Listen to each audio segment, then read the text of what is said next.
Okay, it's recording. All of a sudden, I look all washed out. Oh shoot! I forgot to put on my Christmas sweater. Anyway, forget it. We'll go. You're fine.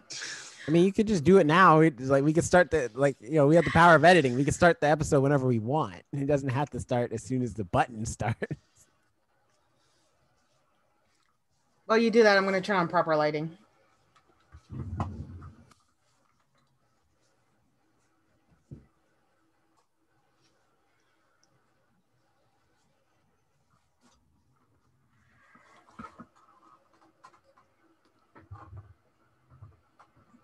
All right. I look a little better. Well, warm now. All right. To help me sync it when we put this all together, I want you guys to do me a favor. Like, we'll clap together.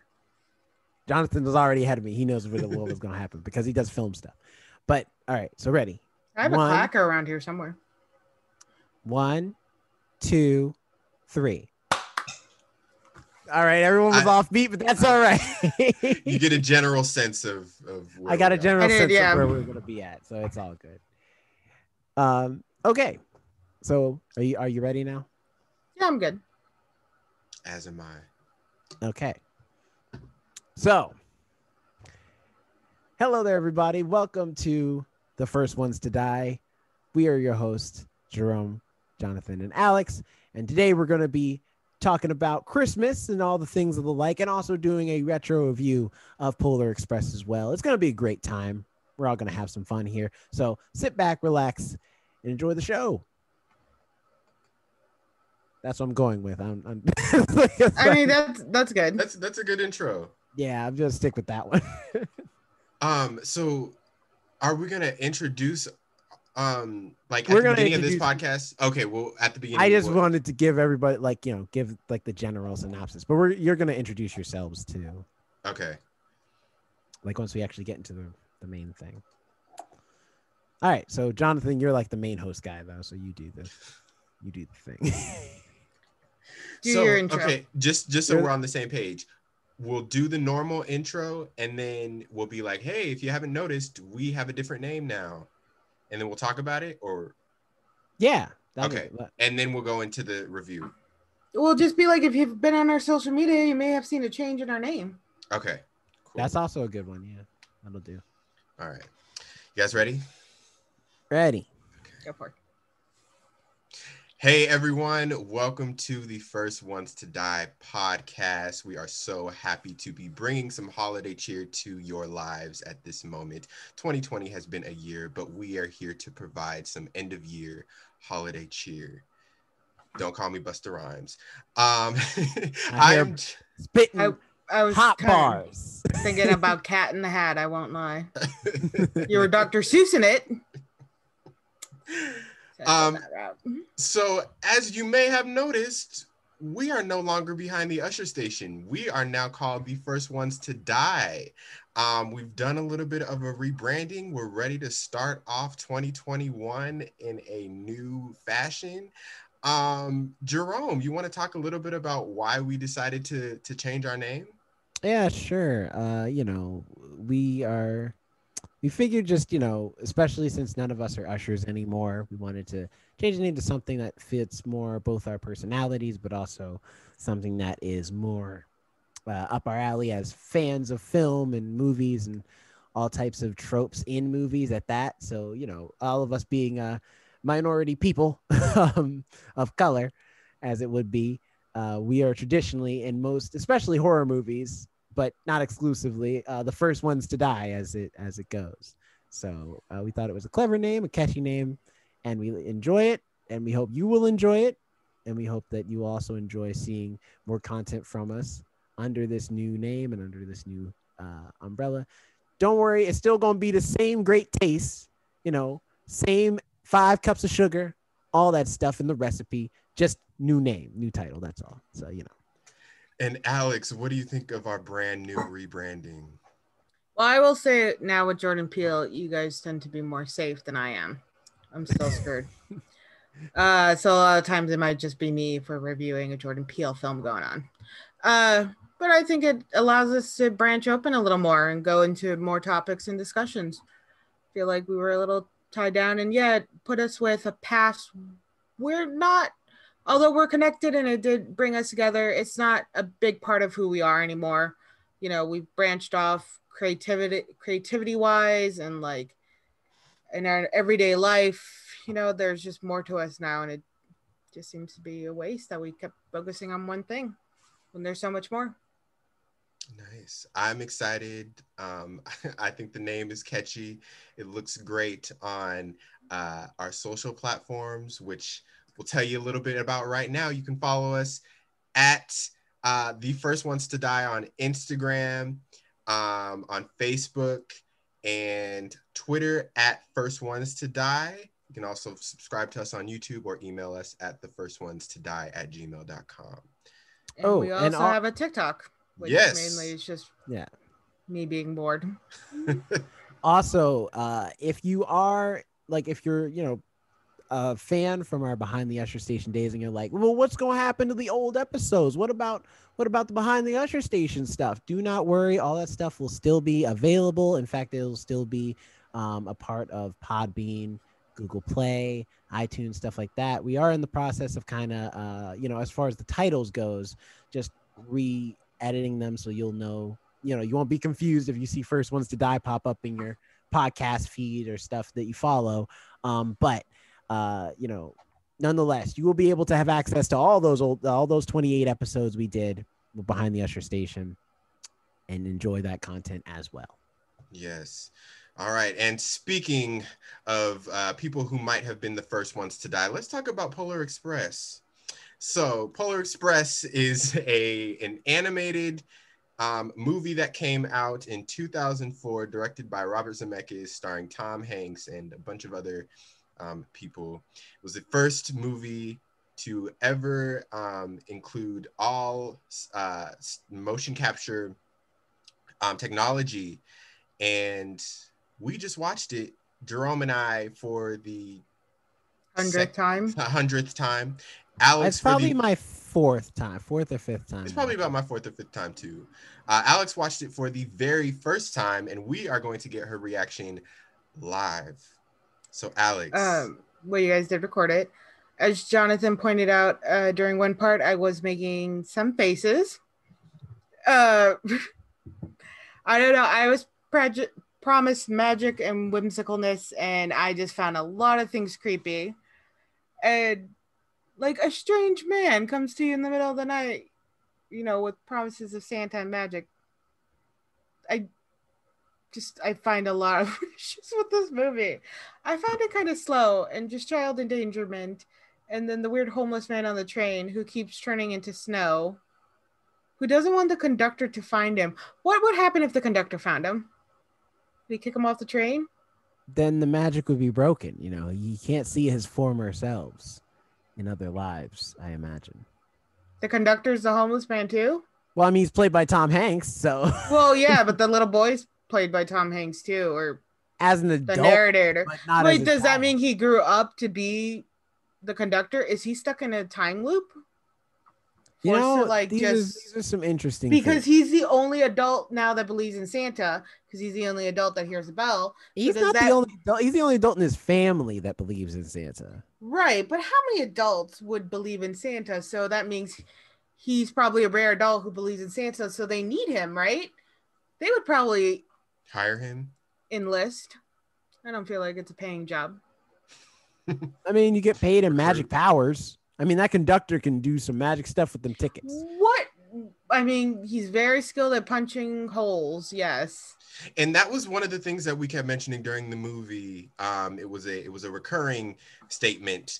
This movie is about magic. Okay. Anytime someone tried to bring up, I feel like magic is like an excuse. Because there's a scene where the train is out of control and it has to cross the ice, but then nobody's explaining to me properly that the train tracks are under the frozen ice. That means they're originally in the water. No, that just means that the land that they're built on is below sea level.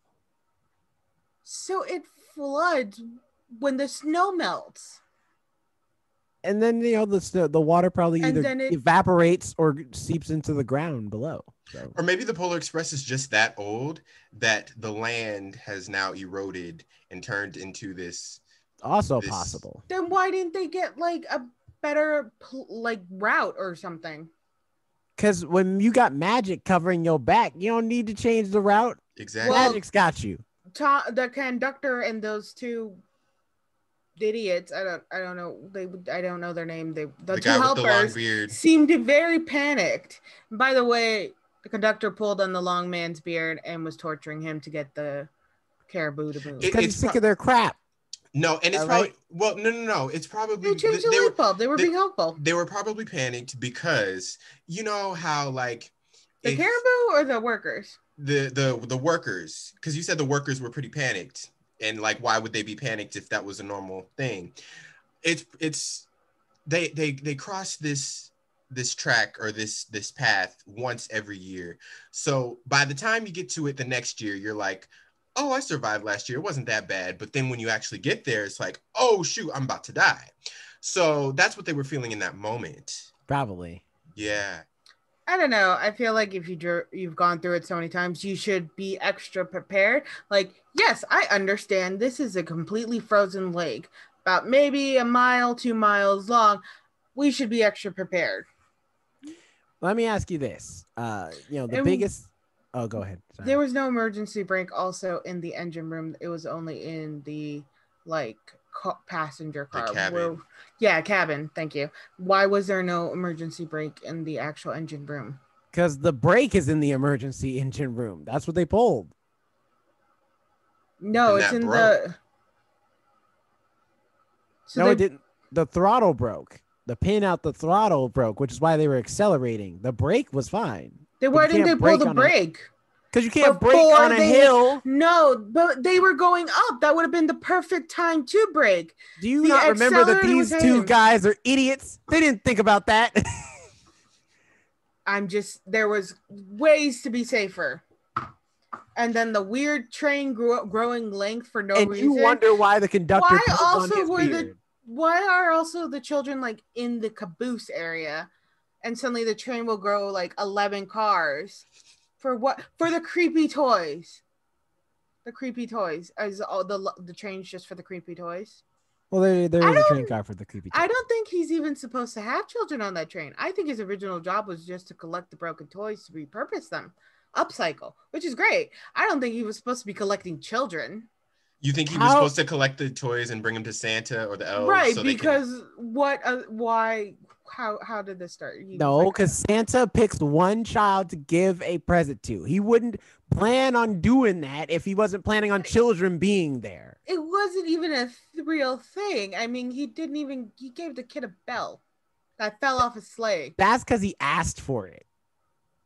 That kid could have asked for anything. He wanted the bell. Which, that's not the movie. That's the story, the book. In the book, he asked for the bell. But it just okay, let's say no sense. Let's say, and they had a lot of the music kept slowing down. Let's say you said you would have been 14 when this movie came out. Let's say you were sitting in the theater around that age. Let's say you were sitting in the theater at that age. What would younger Alex have thought of this movie? Probably the same thing. You would have you would have analyzed all the technical aspects. Yeah, actually, probably, because I was kind of an analytical child. Yeah. I would have been the child not getting on the train being like, fuck no. And then probably waking up my mom being like, you got to call the cops. There's a guy in a train abducting children in the neighborhood. It's not on tracks. But also, there were no Mexican or Spanish kids on that train. As far as we know, we only it was only white children, one black girl, and one Asian kid. We didn't see any of the other children except that Asian kid, but that's only because we were looking for someone else of color to find. There was 10 children. They were all there standing, cheering for Santa. One Asian, one black. That was it. So clearly, he wasn't rolling by my neighborhood when I was a kid. And that's also true. He went to the suburban neighborhoods to pick up kids. Well, by the time I was 14, I was living in the suburbs. This is true. That was when I was 14. Santa was going to roll around at that time. Nah, teenagers Like- don't have no respect for Santa. See, so why would 14-year-old Alex? 14-year-old Alex was dark. That's because all he was knows what y'all mean. want. As soon as you hit your teenage years, what do you want? A phone? All right. Nothing else? Yep, that's it. All right. You would have just been emo sitting kid. in those seats drinking your hot chocolate like a foot above the other kids. But in the back, I had chocolate. I So put here's something special on it. here's my question, right? You know, because me and Jonathan have seen it. What do you think of, like, because a lot of people's hangups on this movie is mostly the animation. So what do you think about the animation as a whole? I thought the animation was really actually well done. I always thought the conductor Tom Hanks had hair. I did not like that he was balding. I felt like that wasn't needed. I thought Only that when was he good took off his the hat, first time though. I Yeah, saw the movie. I didn't want that. I didn't want that. But like I thought the animation wasn't like as terrifying as everybody kept making it appear to be. It was actually really pretty. And during the movie, I did mention this when they were swerving on the ice. It looked like real ice to me because a lot of ice in films and things tend to be like really pretty blue or like a bright blue or really, really reflective, you know, or clear, crystal clear. You can see right underneath. But growing up in the Midwest, I remember seeing ice and it doesn't look like that at all. It's, you know, kind of gray because it's so thick and light, has a problem getting through. So I did like how the ice and the snow looked a little more real. But as for the people in the animation version, because that's what I heard a lot of people had hangups about, it wasn't as bad as I thought it'd be. I more had problems with the actual storyline. I agree. I haven't seen this movie in maybe like 7-8 years. And over that time, I've been talking to people who have said, oh, I hate the Polar Express. The animation is creepy and everything. Granted, the story might be creepy, and I forgot how dark it got at points. But I actually thought the animation... Okay, let's just set this out the way, all right? Wait. Every children's story is creepy. Every Exactly. single one. There's not one that isn't slightly creepy in some shape or form, especially if it's old. Like... But that being said, I thought the animation was captivating and it held up well for being made in 2004. So yeah, like also the scene where they're on top of the train, and when you mentioned it's almost like looking through a camera. I did like the POV shots they kind of created with the snow. mm-hmm. And I've seen those a lot growing up, and you know it's so pretty, and I thought that was really pretty and really well done because it did almost look live, you know. So that was really done, and I think the only part, the elves creeped me out. I think they were trying so hard to make all these different elves look like individuals, like giving them different hair and facial features and stuff. That kind of made it creepier because they had goatees and stuff, and I didn't like that. So I think the elves' facial features were very creepy, but I think they were just trying to do a mass production, but still create some individuality. But it just ended up looking a lot more jumbled. Whereas with Tom Hanks, he looked fine to me, and so did the kids. I did think their hair was a little weird. It was hit or miss because some of their hair, like the black girl's hair, was pretty well done. Like I could see like some of the little frizzes coming off of her hair in certain scenes when you could see her face a lot more close up.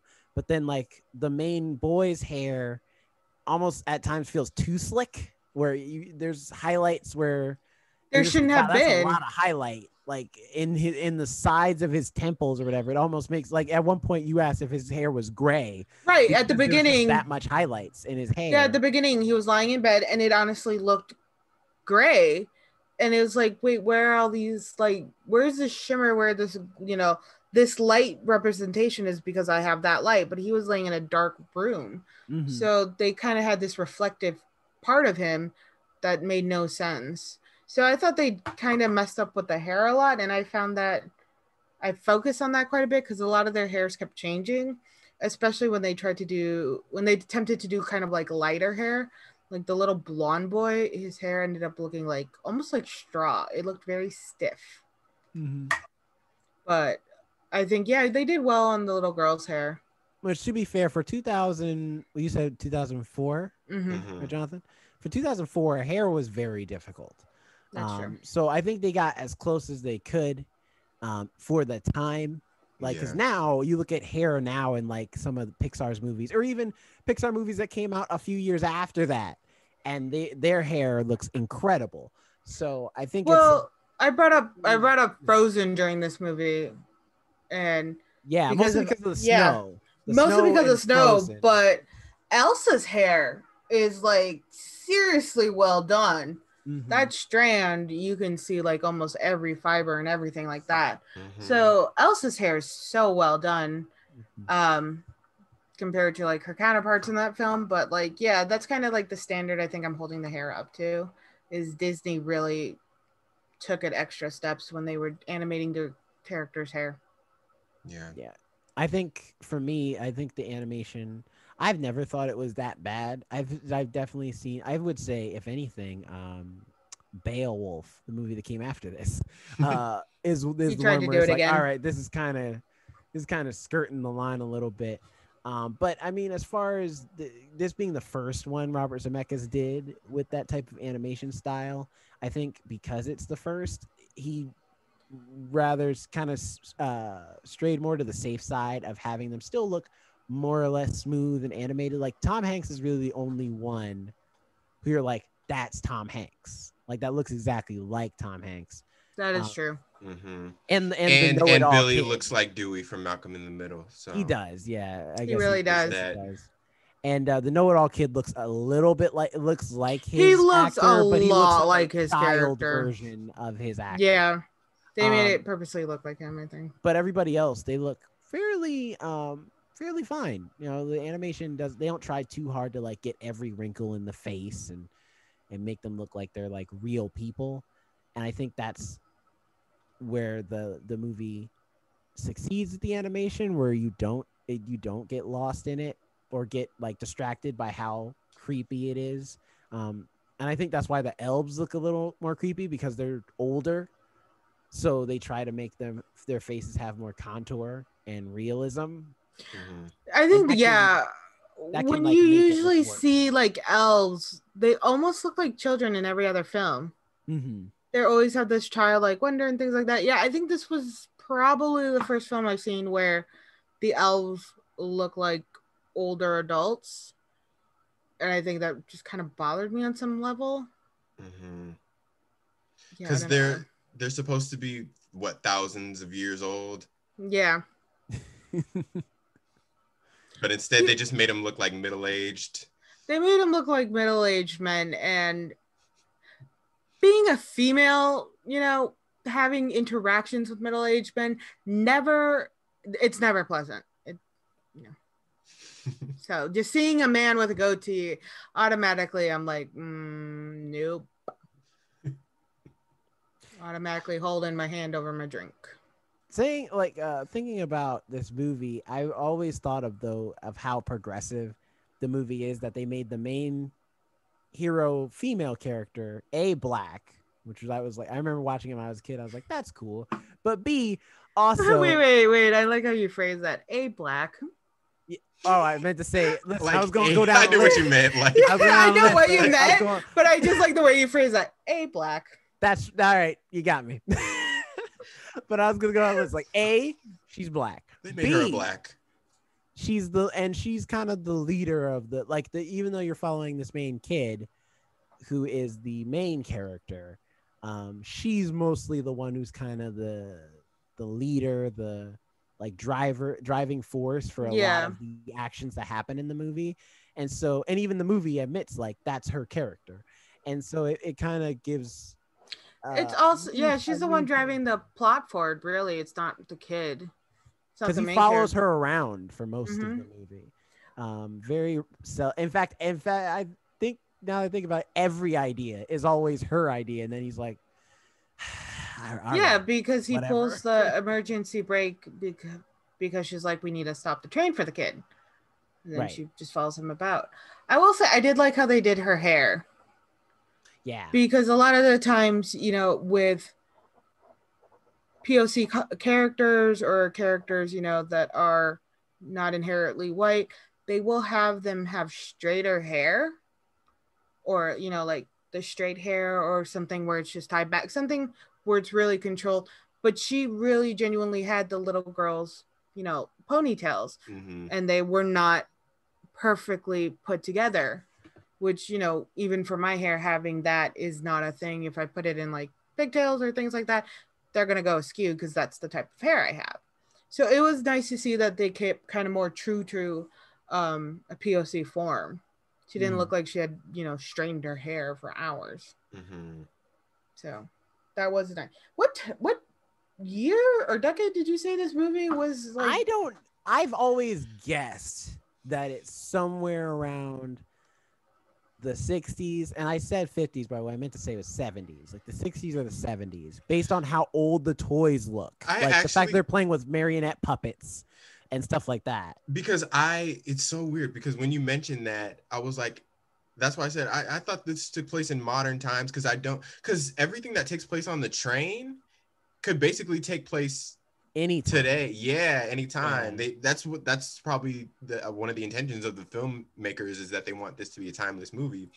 But if you look at the beginning and the end and all the like artifacts, and he had a record player. Yeah, he was like reading newspapers and different magazines, and the car. If you looked at the cars outside, they looked about 60s. So I would say 60s. Yeah, that makes a little more sense. But I can see what you mean about it holding to a modern time frame when they're at least on the train. Especially when during the holidays, kids always get with those weird pajamas. I remember being in like festive pajamas. Well, it reminds me of The Incredibles, where The Incredibles, you have no clue what time period it takes in because it has like 70s chic, but then it also has like futuristic technology. So it could be modern day. Or it could be the future, but they just kept the style from that time, that Art Deco time. So it's hard to say. And I feel like this movie is the same way, where it's like there's styles from different things. So it's hard to say what time period actually takes place in. But like Jonathan said, I think that's the point, is that it's supposed to be like, it's got to transcend a little more through time. Yeah. If I show my kids this movie, they'll get the same thing out of it that I got when I was their age. And then if they show their kids this movie, then they'll get the same thing out of it that, that they got when they were their age. So I think that's because the book is like that too. The book is timeless. Like I would say my children would only get creeped out like I did. I'm probably gonna listen when it comes. Look, I wasn't creeped out by the animation. The animation was fine. The whole storyline. The kid got attacked by puppets. Marionette puppets too, and there was a scary clown one behind him. To be fair, he wasn't being attacked by puppets. That was the homeless man controlling. Oh, okay, that's much more reasonable. It was the homeless man scaring him with the puppets. Yeah, that's right. Much better. He was walking through the car with all the dead toys. And the homeless man, who disappears into snow all the time, and offered him coffee where he was cooking his own socks, decided to scare him into believing with this creepy puppet and a broken nose. You're right. That's much better put. That leads me to my next question for you, Alex. First of all, have you ever did your parents or in school did you ever read the Polar Express book, like the original book? No. Okay. I remember reading some of it. And I read it. I can't remember. I can't retain all of it, but I got like the basics. I remember I had it. To a private, very Christian school.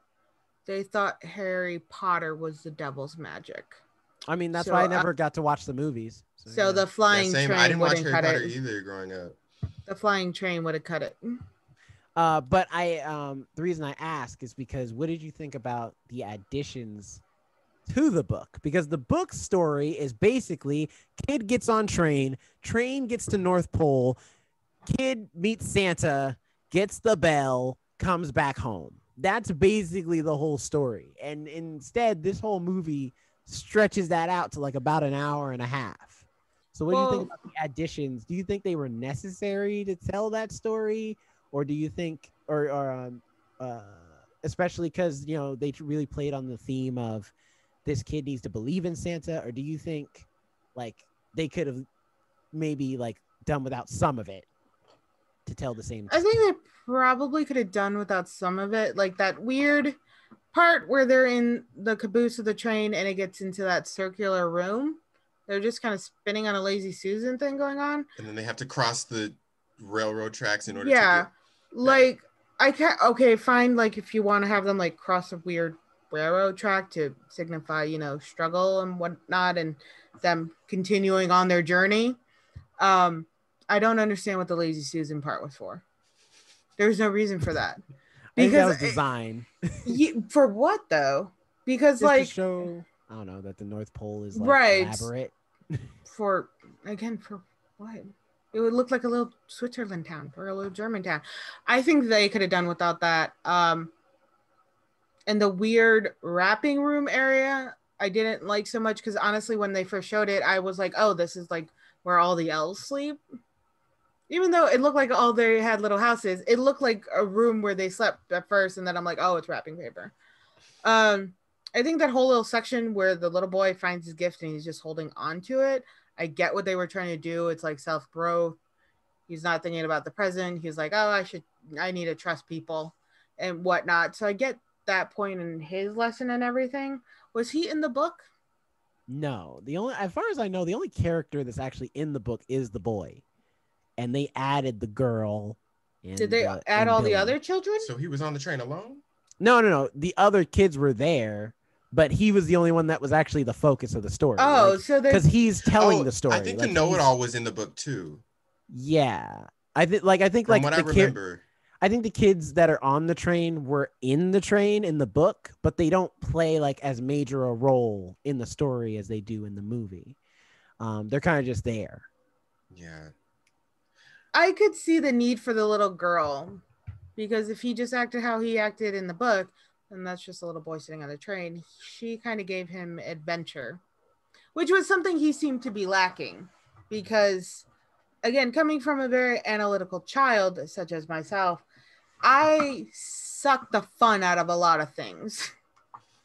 And I admit that. I'm much more fun now, where I would just point out the realism of things, and then people would be like, well, no, magic. I'm like, no, that's not how it works. So I think having a friend or, you know, a person like that to kind of be like, just go with it. Just keep going. Helps to move along. I mean, probably the book ended up being a bit dry if it's just a boy getting on the train and going to the North Pole. Yeah, they had to add some fantasy, some action, some adventure, because it takes you on an adventure. And those are the things when I think about how fondly I think of the movie, those are the things that I remember. And those are the things that I love the most about the movie, like when they're skating on ice on the train, or when they're in the when they're at the North Pole and they're going through all the secret rooms of the warehouse and all that kind of stuff. Or when the ticket, or that scene when the ticket, you just follow the ticket and it's going through the snow and in the eagle's mouth and in the bird's mouth, and that's true. Yeah, it's like the ticket went on its own little side adventure. Mm-hmm. Even though it probably wasn't like completely necessary to the story, it's like visually, and it takes you into the experience. It was visually, and I think it was just more of an expression that like it'll always find who it really truly belongs to, you know? Mm-hmm. Like that's the part of the magic, that these tickets were really meant for this child, that it'll always find its way back to the kid. Yeah, they try to find a good way to like have the animation kind of inform the magical elements of the story without them just blatantly being like, it's magic. Like you kind of feel it, like especially with stuff like the tickets and the hot chocolate guys who just like make tables out of nothing with their tablecloths for the kids to drink their hot chocolate, and then just the cloth away and there's no table now, and you're like, I still wonder if that hot chocolate was made with whole milk or not. It's magic milk, Alex. You can't say magic milk, okay? You know what? You're not lactose intolerant. Little Alex would have been like, can I get a substitution, please? Little Alex would have been hot chocolate. Yeah. All right. We're going to finish the song. Great. Is the hot chocolate made with water or whole milk? Like I can stomach fat-free milk, that's fine. But anything 2% and above will make me sick. I feel like as you're giving this speech, they've just ignored you, and they're now on their way to the rest of the kids in the train. Probably serving hot chocolate. And what kind of chocolate was it? Was it Nestle chocolate or Hershey chocolate? Because Hershey hot chocolate, I don't think tastes very good. They're sitting in the There's back like she's still asking questions. Is she, Dave? Nestle hot chocolate does taste a little better, but I like the Swiss company chocolate. But we have like the Mexican hot chocolate, which tends to be a little more. All right, enough is enough. Take her hot chocolate. I don't want no hot chocolate. Give me the goddamn cup. At this point, the cup. What would they have written? What would the conductor have written on Alex's ticket? It would have said trust. Oh. It would have just said trust. Trust the hot chocolate. I'm just saying. Maybe that's why there weren't any Mexicans on the train. It's because we have a more bitter hot chocolate, and like, I mean, I kind of prefer that to the over sweet ones that people have nowadays. Yeah, that's fair. That would have been written on my ticket. Trust. I can't deny that. That's worse than getting learned from the know-it-all. Well, what would you guys have gotten on your ticket? Ooh. What do you mean that's worse than learn? Actually, no, learn is worse. Learn is worse. You need to learn how to like just not tell everybody what to do. Just like I'm just trying to figure out if the chocolate's gonna make me sick or not. But that's like fair. It would have definitely been like trust or calm down. Relax. Enjoy. Enjoy. Trust feels like guidance. Relax feels like I think all right, look, enough is enough, god dang it. All right, you go relax. I think like it would have been trust, but if I flipped it over, it would have said enjoy. What about you guys? What do you think would have been written on your ticket? What would mine have said? Ooh. Mine would have been listen, probably. Like to be more to slow it down and like listen more to what's happening around you. I kind of agree with that, just because when there were like certain scenes that were actually very pretty, not that I'm like saying, oh, you ruined the whole scene. No, but you were making commentary about like the animators and like the directors, and then when the music was playing, you were talking about, oh, they went to this movie and they played this movie and they were directed in this movie, and the musicians also, were the same musicians in this film. And I think you didn't stop to enjoy it all the time. You didn't just listen to the music. Yeah, that's true. Tom Hanks would have stamped your ticket. He would have said, "Listen, Jerome." Said, "Listen." All right. What about you, Jonathan? I need a trust. Jerome needs to listen. Mine probably would have said, I feel like I'm gonna take one of yours and like calm down, because I probably would have been nervous, even though I probably would have been excited, but I feel like my nerves would have heightened in that moment. I could see that, because there's been times where I've had to, when we were working at the IMAX, and I would go on an adventure, I had to make you go, and I would kind of have to push you and be like, just come on. It'll be fine. Oh, so Jonathan's our Billy. You're our Billy. Or you're just like, come on, it's okay. Billy, like, here's the thing. Not that I don't like Billy in this movie. It's just that Billy is the driving force for a lot of these kids' problems. Because when the train is moving, they have to hit the emergency brake. Because Billy decides at the last minute he wants to get on the train after the train starts moving. Or when they're about to meet Santa. Everyone's lining up. We're going to go meet Santa. Everything's all good now. And what does Billy do? Sit on the train. And then we have to go talk to Billy and ask him to come with us. Lo and behold, does he know that the car's disconnected? Now we're in the present room. Because of you, Billy. I did notice that Billy was a lot younger than all the other kids. Mm-hmm. So I think... Yeah, I just realized that. Yeah, I noticed he was like shorter, but then I'm like, oh, he's a lot younger. So that little girl probably was an older sibling. She was probably an older sibling, so she saw this younger kid going like, oh yeah, I definitely need to take care of him. Mm-hmm. Because it's more often so that women do fall into that role, especially if there's a big sister. They'll be like, oh yeah, now you're kind of my little sibling. And I think that's how that relationship was going. she became a big sister to him. But I think it's just because he was so much younger. You know, his whimsy got lost so much early, and due to the low income housing it looked like he was living in, with the trash everywhere. Alex kept saying, why has Christmas been bad for him usually? And then at the end of the movie, you just see his house, and Alex is like, so that's why they made it very clear with the trash outside the house. It looks like he's new poor. Yeah. If this is the Christmas that's affecting him, he's new poor. He did get his present though.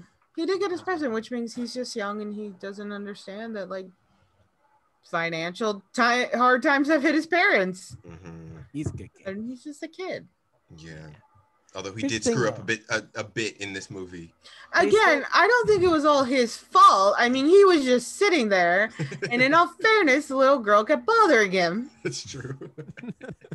And then it was the hero boy, which I don't like that they didn't have names. It was a hero boy that just kept following her. I mean, she was perfectly fine. She was doing her own thing. She was okay. The little boy kept doing the hero boy kept doing it to himself because he just kept following her around. Like, it's because he likes her. You think she's a very nice girl, and she's probably like gonna be like his best friend now, you know. And it's the 1950s, all right. A white boy being friends with a black girl, that's a rare thing. That's a good or 1960s, even more so, you know. So I'm sure she's gonna grow up to be a civil rights leader or something. She's gonna fight the good fight. He'll be right there by her side, still be believing in Santa to help her do it. Although the civil rights movement, if it was the 1960s, it would have been going on like at that moment. So when she was older, it would have been like the 1980s. Jonathan, we are in 2020 and people are still fighting the good fight. That's all right. True. She had that is. Yeah. Like she had time. She had plenty of time. But Jonathan is right. During like the 80s and then, during the 80s, it was a lot more progressive. Silented. It was a little more silent. That's true. That's true. The 90s, everybody was angry again. Well, because Rodney King happened. And that brought it all right back. Then also you had, hip hop then was also talking about it, like, NWA, you had, that was the rise of all. And then you had then the early 2000s came and that was just a teen boppy time. So everything was forgotten.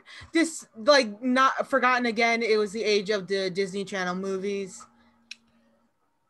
Yeah.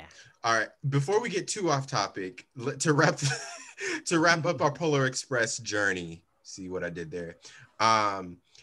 What would you rate your Polar Express experience today out of? Let's use our normal grading system, the letter system. Alex, you can go first. Give it like a solid B. I can see why like people enjoy it.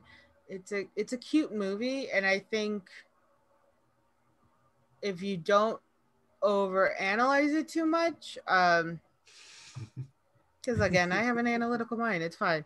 I think it's just it would be a cute movie to enjoy, with your kids or somebody younger, even as an adult, because it's all about just like taking a chance, believing in Santa. You don't have to directly believe in him, but enjoy the season. Don't become a bitter adult. There you go. In the end, don't be a bitter adult. Jerome, what about you?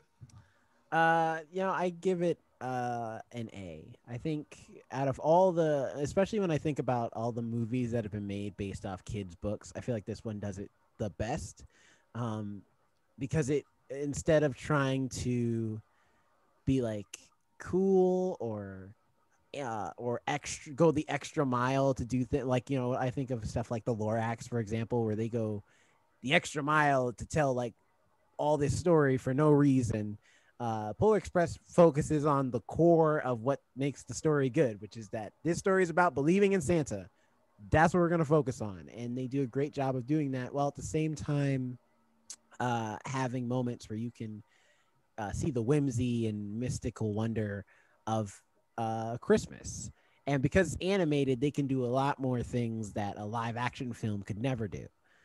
That being said, though, I would love to see someone try to make a live action Polar Express.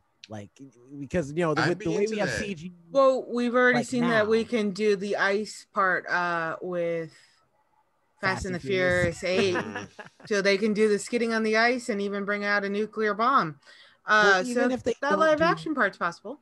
Yeah, and even if they don't do the story from the movie, and they just like make up a new story, I still think it would be cool to see that. Like, I would love to see that train coming down like a realistic looking street, and like see them try to do the hot chocolate thing, because the hot chocolate thing is in the book. It's just not done the way it's done in the movie. So I would love to see what does that look like in a movie and like a live action film. So not that I need it, but it's an interesting idea.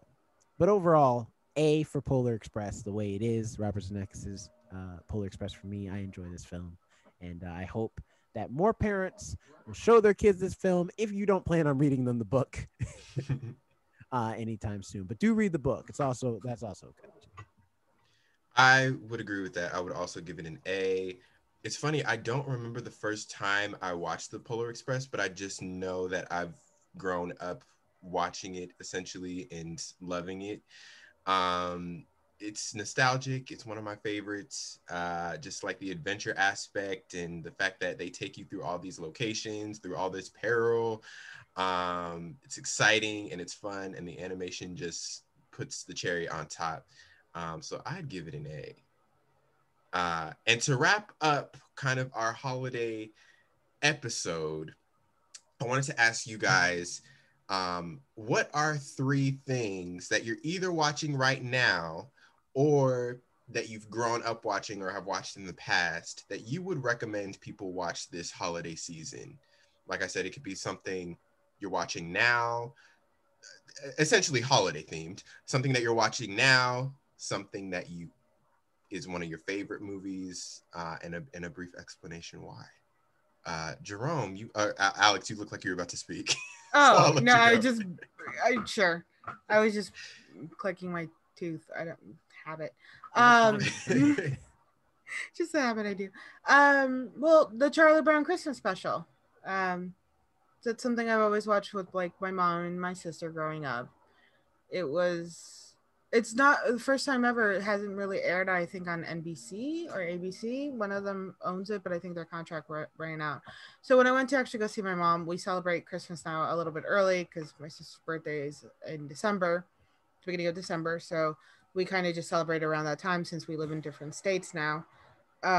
She bought the movie, so we got to watch it this year with her, and it was just kind of nice, kind of older, just brought back old cheer and stuff like that. And then we went ahead and watched like the Simpsons episodes that were Christmas specials, which growing up, I watched a lot of the Simpsons, as I've mentioned before, and seeing the Christmas episodes. And specifically the first one was their first ever episode was a Christmas episode.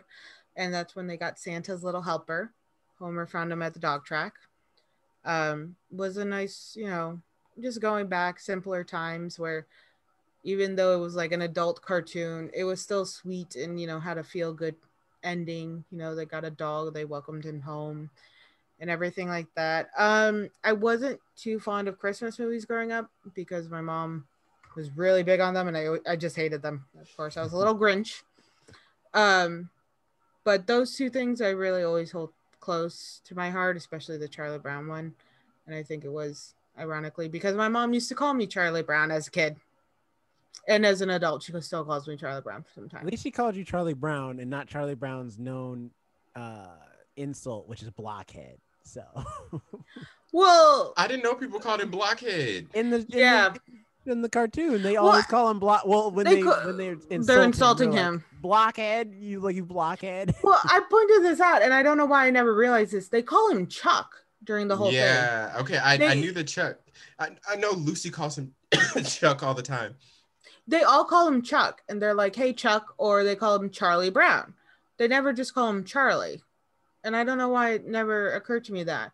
But yeah, they're like, "Oh, look, there goes Chuck doing something weird," or Charlie Brown's sad again. And I was like, why call him Charlie Brown and then call him Chuck? Why not just call him Charlie? But then I'm like, Charlie doesn't feel right either. So it's like if you called Mary Kate Olsen Mary. That's not her name. It's either Mary Kate or MK. I don't know if she goes by MK. I can see that. I can see that where she's. That just sounds like her street name when she started selling cocaine. Yo, you got the stuff? Yeah, UMK. Not acknowledging that. The Simpsons Christmas and Listen, Charlie they Brown. had to do something after Full House ended, all right? And the movie started to They built a fashion empire. They're worth like billions of dollars now. And behind the scenes, Mary Kate's out there, spreading that powder. Anyway, Jerome, let's go to your Christmas movie. Yeah, what's going on with your holiday? What are you watching right now, or what have you watched in the past? There's a couple. I'd be remiss, my sister would be remiss if I didn't mention This Christmas, the movie starring Chris Brown, Columbus Short, Idris Elba, very star-studded cast. I can't name everybody right now, but great movie, great Christmas film, really good family film at that. And it's just a good time. It's on Netflix right now, so you can watch This Christmas right now. Also, my favorite Christmas movies, classics in the same stop motion style as like Rudolph the Red-Nosed Reindeer, Frosty, all those classics, is The Year Without a Santa Claus. This is where Snow Miser and Heat Miser come from, if you know those two. I know those two, but I don't remember ever watching that. Yeah, Year Without a Santa Claus, I forget the exact story, but basically Santa is sick. Or no, Santa's out. Or no, yeah, Santa is sick. Santa's sick, and so he can't really do his Christmas thing.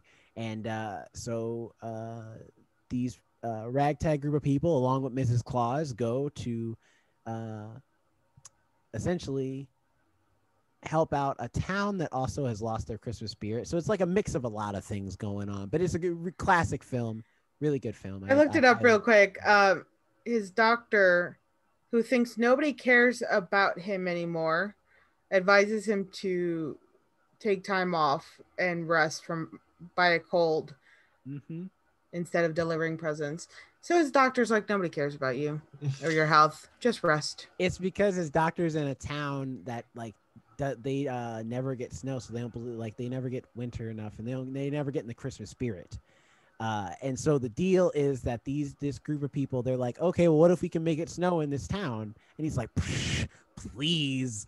And so they go to Snow Miser to ask if he'll make it snow, and the deal is that you have to ask Heat Miser, and Heat Miser has his whole thing. So it's a great movie. It's a great time. And recently, our mutual friend, I hung out with our mutual friend Kaylee, and we watched Happiest Season together, the new movie with Kristen Stewart and it's on Hulu, right? Yes. And it is, I hope it'll be a new Christmas classic. First of all, it's a great rom-com. It's about two women in a gay relationship, and they go to visit one of the women, their parents, and she hasn't come out the closet yet to her parents, and so of course drama ensues. But it's a great movie, actually. It's really well done. Mackenzie Davis, that's her name. So Kristen Stewart and Mackenzie Davis are the two lead actresses. They're both great in it. It's a great film that really is really progressive in a lot of ways. And I've never seen a Christmas movie with the LGBT, representation in it, where they're not just the gay cousin who's just there to tell jokes and be friends with the female, member of the advisor. cast. Yeah. I was looking at that movie. But the main characters are gay too. Like there's also, but of course they have a gay friend. But other than that, though, it's a good movie. It's a really. So I have a question real quick about that movie. I was looking at it and I was thinking about watching it. Why does she bring her girlfriend home, but she hasn't come out to her parents yet? And why did she not warn her girlfriend much further? Like, that's not a healthy relationship. It's just like Get Out, where it's just like it, never came up, and she's like on a whim, she's having a romantic moment, and she's like, "Why don't you come home with me to Christmas?" And then she doesn't expect her to more or less be like, "Yeah, sure, I'll go," because of reasons, and I won't spoil too many of the reasons because it's story element stuff. I would just highly advise you watch the movie. Technically, in Get Out, there was a scene at the beginning where she didn't warn her about everything that was going to happen with the killing and everything, but she did warn her, like, "Oh, my dad's going to say how much he loves Obama." And but he also mention the subtle racism. But he asked earlier, do they know I'm black? And she's like, does it matter? Meaning, no, I didn't. So yeah, but no. So it's like, why would you not tell your parents that? And it's the same thing in yeah, this movie. but like it's different from like I'm bringing my boyfriend. Oh, he's black. To like I'm bringing this individual and then not even telling the girlfriend. My parents don't know about Listen, us. if you want these answers and more, watch the movie. I'm just saying, this feels like a screw You got over Hulu, Alex. I'm saying it feels like a screw over on both the parents and the girlfriend. They address this. Watch the movie. That's why it's good. They address all of that. Fine. They address all that drama. Watch the movie. It's a good film. I don't know if we'll review it here, but if in case we don't, it gets an A from me, an A+. I loved the movie. So if you're looking for a new Christmas movie to dive into this season, whether you're part of the LGBT or not, I advise you watch Happiest Season if you have Hulu or if you have a friend who has Hulu. Awesome. For me, I have to probably start off with Grandma Got Run Over by a Reindeer, which I actually haven't watched in like years. It was on TV maybe a week or two ago, and I wasn't able to watch it then, but I will definitely be watching it between now and Christmas because I haven't seen it in a minute, and I just remembered loving it. And I don't remember what happens in the movie other than Grandma getting run over by a reindeer, but it is definitely one to watch. I also have to give a shout out to all of the Disney Channel and Nickelodeon Christmas specials that I used to watch growing up that would air during this time, particularly the like Even Stevens Hanukkah episode, the That's So Raven Christmas episode. I love that one because it's kind of like a Wonderful Life mixed with Hanukkah. Yep. I remember that one. I like that one. The Rugrats Hanukkah episode, just all of those Nickelodeon Hey Arnold Christmas episode. Oh my gosh, when he tries to find Mr. Huynn's daughter. Oh, that's right. Yeah. See, I was a Cartoon Network kid, so I don't know half of these. Like not by heart.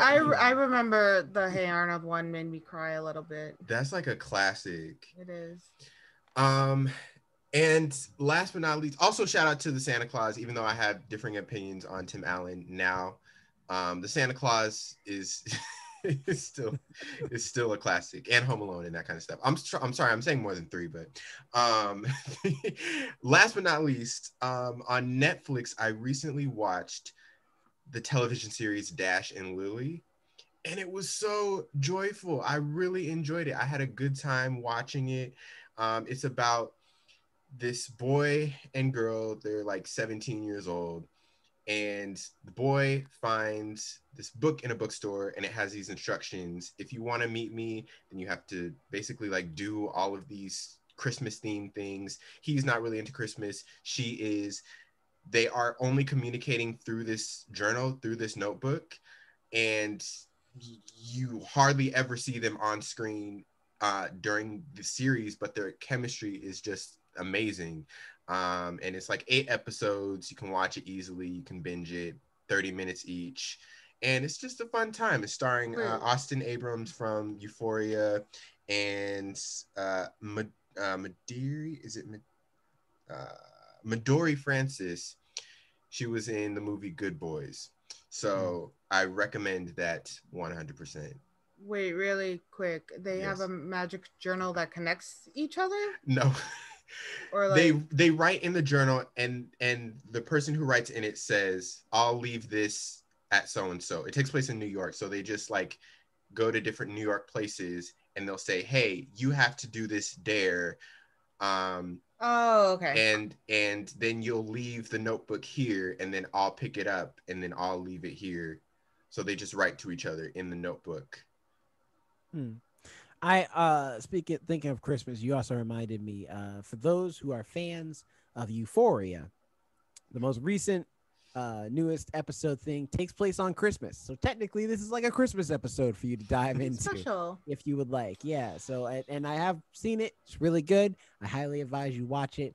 I can't wait for the next one to come out. HBO is killing it out here with these shows. For real. Zendaya especially is killing it just on her behalf, solely by herself. So watch the Euphoria Rue special episode that's on HBO if you have HBO Max. Yes. And it's weird because all of these, well, that's a special, but all of these Christmas series are coming out. And it's weird because normally if you're watching regular TV, like broadcast TV, you normally wouldn't get a Christmas series because it would take too long. Like it would steep into October. You would have to start watching the show in October, and each week you would have to air an episode. But now that there's so much binging going on, you can make a Christmas series and have 8 episodes of it, and it'd be no problem. That's kind of cool. Oh, one more suggestion on HBO Max, since we're hyping HBO. We're just gonna do suggestions upon suggestions. Exactly. Let's go for it. Since we're hyping HBO Max up so much, there's a TV series called The 12 Dates of Christmas. And it's basically like The Bachelor, where you have three leads. You have two men, one woman. So it's one straight man, one straight woman, one gay man, and they all have people who are coming in to find love with, and they're looking to take someone home for Christmas. It's really silly. It's really fun. There's some drama in there. So if you like those type of shows, then I recommend it 100%. And I also have one, but this is only for those who would like. For those of you out there who are like, "Oh, what? They didn't say Die Hard. Die Hard's a Christmas movie." Let me tell you something. If you want something to watch, those of you who are the Die Hard as my Christmas movie fans, watch Happy. That's a TV show made by Sci-Fi based off a comic book. I love Happy. Happy is a Christmas series. Well, at least the first season. Second season is Easter. First season is Christmas, though, and that's more or less what the comic book is too. So if you read the comic and you want to see the show, it is okay. Read the first, really, watch the first. Really season. quick, Happy really is good, and I like it. And it's with the actor who plays Detective Stabler from SVU. Really great actor. Weirdly flexible man. He takes pride in showing off that he can do a split, like in a lot of Instagram photos and stuff. He takes pride in that he's a very flexible. Christopher Maloney. That's he's a very flexible.